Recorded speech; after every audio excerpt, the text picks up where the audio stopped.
মা দিবসে সমাজ মাধ্যমে ভরে উঠেছে মায়েদের ছবিতে, কথায় আর ভালোবাসায়।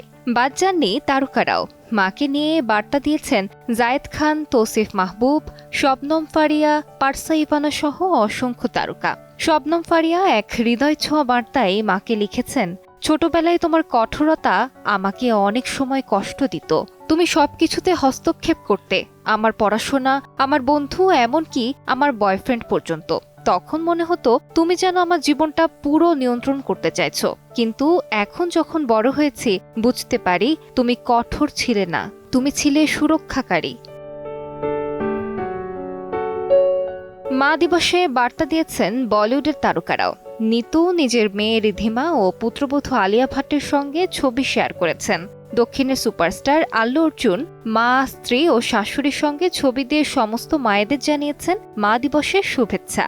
কারিনা কাপুর এক বার্তায় লিখেছেন, একজন মাকে কখনো অবমূল্যায়ন করো না।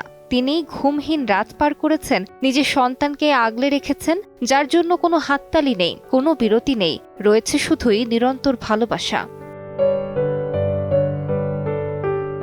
বলিউডের পাশাপাশি টলিউড তারকারাও নেই পিছিয়ে। নুসরাত জাহান, পরমব্রত চট্টোপাধ্যায়, ইয়াশ, রীতাভরী চক্রবর্তী সহ অসংখ্য তারকারা তাদের মায়েদের জানিয়েছেন মা দিবসের শুভেচ্ছা। তারকাদের এই বার্তাগুলো যেন মায়েদের কাছে লেখা এক একটা খোলা চিঠি। আলিশা ইসলাম, সময় সংবাদ।